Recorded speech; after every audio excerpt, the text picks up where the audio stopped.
Petra, India's premium steel doors. காலத்தை தாண்டிய அழகும் உறுதியும்.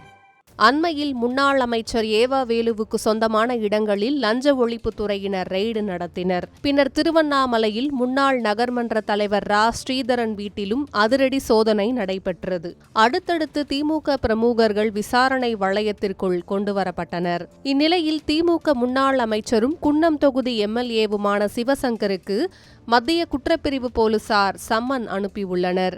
அரசு வேலை வாங்கி தருவதாக கூறி 23 லட்சம் ரூபாய் மோசடி செய்ததாக பதிவு செய்யப்பட்ட வழக்கில் திமுக முன்னாள் அமைச்சரும் குன்னம் தொகுதி எம்எல்ஏவுமான சிவசங்கருக்கு மத்திய குற்றப்பிரிவு போலீசார் சம்மன் அனுப்பியுள்ளனர். பெரம்பலூர் மாவட்டம் குன்னம் தொகுதியை சேர்ந்த திமுக எம்எல்ஏ சிவசங்கர் கடந்த திமுக ஆட்சியில் போக்குவரத்து துறை அமைச்சராகவும் கூடுதலாக மின்சாரத்துறையையும் கவனித்தார்.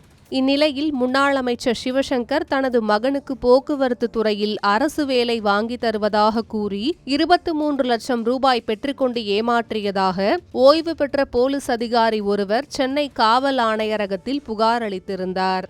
அந்த புகாரின் அடிப்படையில் முன்னாள் அமைச்சரின் உதவியாளராக கூறப்படும் இளஞ்செழியன் மீது குற்றப்பிரிவு போலீசார் வழக்கு பதிவு செய்து கடந்த 24ஆம் தேதி கைது செய்தனர். இந்த வழக்கில் முன்னாள் அமைச்சர் சிவசங்கரின் பெயரும் தற்போது சேர்க்கப்பட்டுள்ள நிலையில் விசாரணைக்கு நேரில் ஆஜராகுமாறு மத்திய குற்றப்பிரிவு போலீசார் சம்மன் அனுப்பியுள்ளனர் என்பது குறிப்பிடத்தக்கது.